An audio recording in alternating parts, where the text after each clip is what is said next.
Well, first of all, thank you for joining us. I really appreciate it. Obviously, you're no stranger to running for politics, but for people who don't know you, tell me a little bit more about Katie Porter.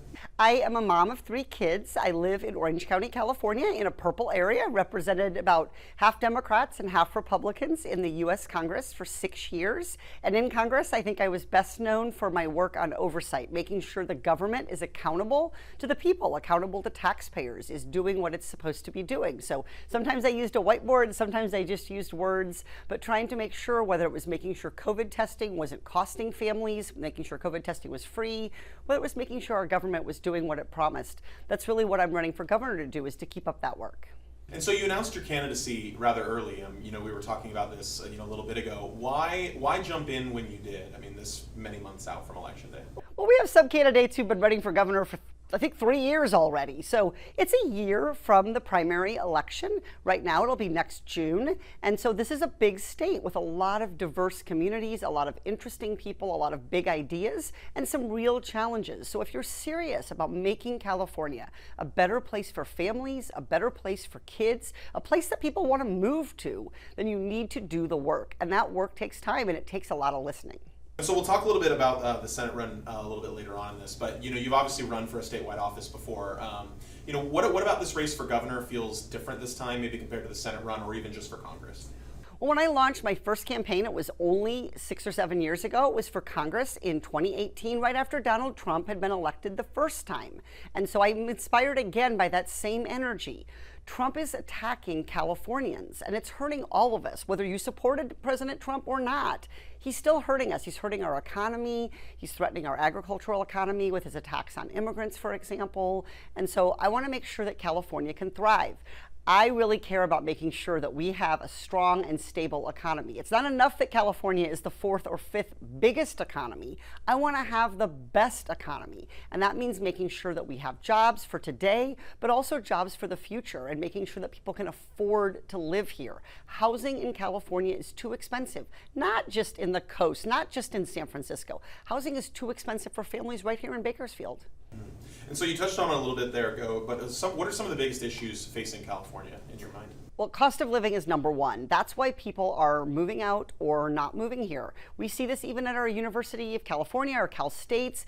People coming here, getting world-class educations, and then moving because they're not sure if they can afford to raise a family here. They're not sure if they can afford to save for retirement here. They're not sure if they can afford to buy a house or rent an apartment here. So we have to think about what's the government's role in bringing down those costs. So housing is the biggest chunk of nearly everyone's budget, and California needs more housing. We need more housing of every kind. We need more housing for seniors, for students. We need more housing for young people. We need housing in urban areas. We need more housing in rural areas too. And so making sure we can think about how can we loosen regulation, change the regulatory process in a smart way that goes true to our goals of making sure we're protecting our environment. But we can't have permitting taking 3 and 4 years because it's driving up the cost of housing. It takes about 2 years longer to build an apartment building here in California than it does in Texas, and that 2 years translates to more money. Time is money when you're building, and those costs are being passed along to California families. Well, and so you talk about kind of making some of those reforms to the permitting process. I mean, so how exactly do we go about doing that? California has a law called CEQA, the California Environmental Quality Act, and its purpose is one that I strongly agree with, making sure we're thinking about protecting our environment, making good decisions about when we build something, it is going to have an environmental effect. But that law has been abused. It has been used to simply stop building projects when we desperately need them. So there's good bills right now in the California legislature. We'll see if those bills get across the finish line this session. If not, they're going to be my top priority as governor. And also thinking about how can we invest in energy, in California's energy future. We're slow on permitting for those jobs of the future as well. You touched on it there, with energy. Obviously here in Bakersfield in the Central Valley, oil and gas is a major part of this economy, and a lot of people here feel like Democrats in the state of California is kind of leaving that industry behind. They really want a fighter for that industry. Do you feel like you're a fighter for the oil and gas industry, and why? Well, clean energy is going to be not just California's future, it's actually going to be the world's future. There's a reason that our competitors like China are investing so much in green energy. It's going to be the way that we're going to have here in California the good jobs of the future, including good manufacturing jobs, which Bakersfield also has and also has an opportunity to grow. So we're going to need, for the foreseeable future, to continue to have an all of the above energy approach. That means we're going to need gas, we're going to need oil, we might need nuclear. We're going to need to be investing in solar and wind. Right now, California gets 100% of its energy from green energy on some days, but not every day. That means we need more battery storage. That means we need more transmission lines. And Bakersfield has that workforce. So there are definitely going to continue to be oil jobs here, gas jobs here. California's rich in resources, and we're rich in resources to do every kind of energy, from geothermal, where there's a lot of opportunity in California, to more solar, wind, battery storage. And Bakersfield is going to continue to be a hub of our growing energy economy. Well, and I think that's important to talk about is the workforce, being able to do this. But it seems like there's kind of, and at least from people that I talk to that work in the industry, there's kind of an apprehension to want to jump into that industry. How do we go about getting those people who, are able to work in those fields, but they just don't want to give up, the oil and gas that they're working on? Well, our unions and our tradespeople have done a great job over California's history of training that next generation workforce. So we are already seeing a lot of the unions begin to develop training programs in things, for example, like installing electric vehicle chargers. That's going to be harder to do in a rural place, a place with long distance, than it is going to be in a coast. But already we have people who know, for example, how to lay pipeline. Well, guess what? It takes pipeline to do carbon capture. It takes pipeline to clean up these sites. So as we transition, and it's going to be a process, it's not going to happen tomorrow. We want to be thoughtful about making sure that each step of the way, we're growing our economy and we're keeping people employed in good, high-paying jobs. Let's talk about the race itself. Obviously, there's several months out from the election, but there's kind of an elephant in the room here with former Vice President Harris. How big is her influence? Even not being in the election right now, how big of that is an influence on your run for this race?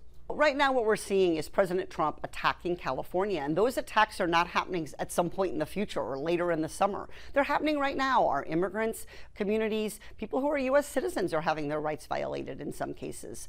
Trump is threatening to cut and has cut science research, investments in our universities, which have really always been sort of the jewel of California, a pride, a driver of opportunity for young people here. So the attacks from Trump are coming now. I think it's important then to be in the race now and thinking and talking to people about what we can do to push back.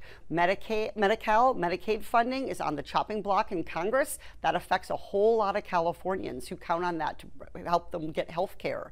So I'm glad I'm in this race now. I've learned a lot in these past months. I wouldn't want to have given any of that up. I'm here today, tomorrow, the next day, winding my way up through the valley, talking with people, meeting with communities, doing some tours of some energy facilities. That's important work. And so Vice President Harris is going to make her own decision on her own time. We all have as candidates, but I am definitely feeling like this time and this investment in Californians and hearing their voices is going to make me the best governor I can be. And so I have two more questions for you with the time we have. But in the past, you've been critical of billionaires and their influence with spending in these kinds of elections.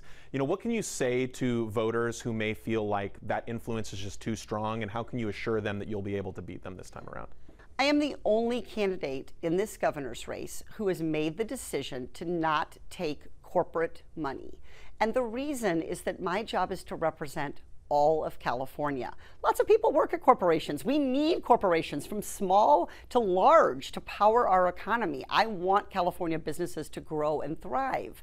But I represent, at the core, I represent the families, the people, the voters, the students, the seniors, the nurses, the teachers, the firefighters, the person who works in a refinery. That's who I represent. And so I've made my own decision here to chart a different path, to not take corporate money. I've always been someone who stood up to special interests, and Californians can look at my record of going toe-to-toe with big pharmaceutical companies, for example, calling them out when they tried to cheat California. I got my start in California public service going toe-to-toe with big banks who swindled people into home loans they couldn't afford and then tried to cheat them during the foreclosure crisis. So I am worried about the influence of big money in politics, of special interest money in in politics, and I think Californians should be worried about it. But I think I'm the only candidate who's doing something about it, both in terms of how I've served and how I'm running this campaign. But I think kind of a follow-up to that is, I mean, so it's one thing to not accept that money, but I think in talking to a lot of people about this in the past is that how do we beat that influence? Because it is so large.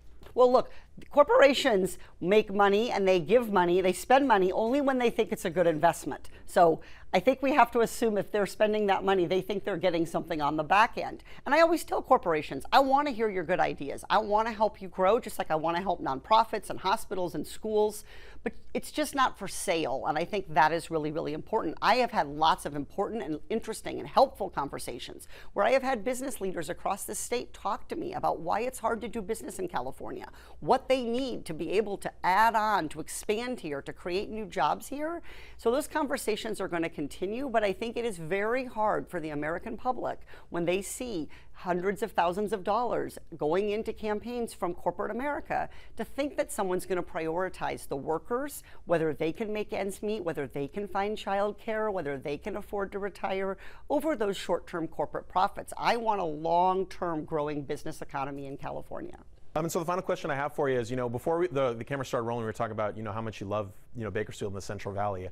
So one thing people may not know about me is I grew up on a farm. I was a 9-year 4-H'er. I was a member of the FFA.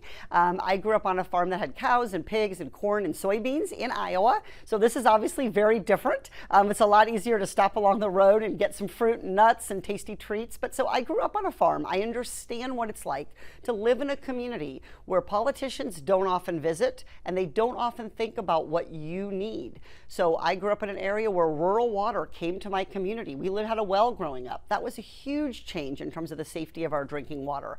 I rode a school bus an hour a day each way to get to my school. My elementary school closed because it was being too small. So part of the reason I like being here is it reminds me of what I grew up in, what those values were of a rural community. My father was a farmer, my grandfather was a farmer, and so I like the agricultural tradition here, but I also like rural America, and I think there's just so often that gets overlooked, especially sometimes by Democrats. So it's important for me to be here, to be spending time here, not an hour, not 2 hours, but several days, and it's not my last trip. Well, it's not my first trip, and it won't be my last.